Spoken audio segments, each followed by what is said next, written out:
Nakakuha rin po ang GMA News ng Napoles o yung listahan ng mga personalidad na nakatransaksyon ni Janet Lim Napoles mula sa dalawang magkahiwalay na source. At sa versyong ito ng listahan, dawit sa pork barrel scam ang 22 kasalukuyan at dating senador. Mariin naman itong itinanggi ng mga nasa listahan. May exclusive report si Sandra Aguinaldo. Mula sa dalawang magkahiwalay na source ng GMA News, napag-alaman naming 22 kasalukuyan at dating senador ang lumalabas na kasama sa sinasabing tell-all ni Janet Lim Napoles. Unang ibinigay sa amin ng isang source ang listahan ng 11 pangalan ng kasalukuyan at dating senador. Nang aming ipakita sa kampo ni Napoles, kinumpirma nila ito at ibinigay ang 11 pang mga pangalan. Sa 22 pangalan, 13 ang kasalukuyang nakaupo sa Senado. Kasama sa listahan ang una ng pinakakasuhan ng plunder na sina Senador Juan Ponce Enrile, Jenggoy Estrada at Bong Revilla Jr. Nakalista rin ang magkapatid na sina Alan Peter at Pia Cayetano, Chis Escudero, Gringo Nasan, Lito Lapid, Loren Legarda, Bongbong Marcos, Coco Pimentel, Miriam Santiago at Tito Soto.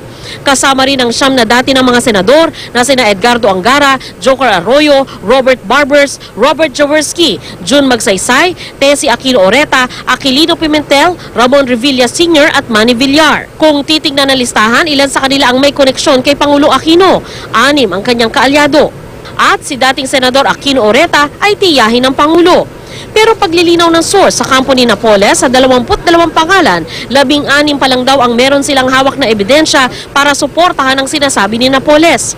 Na isumitin na raw nila ang mga dokumento sa Department of Justice. Ang iba, sina Pia Cayetano, Jaworski, Marcos, Pimentel, Revilla Sr. at Santiago, batay pa lamang sa pagkakatanda ni Napoles. Pero lahat daw ng nasa listahan, sabi rin ng source, ay tinukoy ni Napoles na nabigyan umano niya ng komisyon dahil sa paglalagak umano ng pondo sa NGO ni Napoles.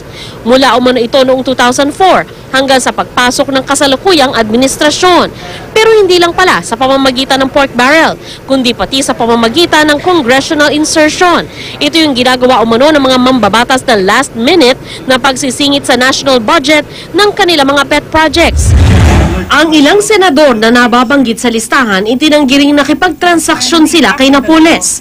I have never ever received any commission in my whole life with respect to PDAF, and I find it outrageous. I have not seen any list also. Antayin na lang muna natin yung listahan. I don't want to speculate. But siyempre, medyo confused na rin kami lahat at the names included, not included, what list, etc. So, antayin na lang natin kung ano. For the record, sir, you never transacted with Napoles? No. She never approached you? No.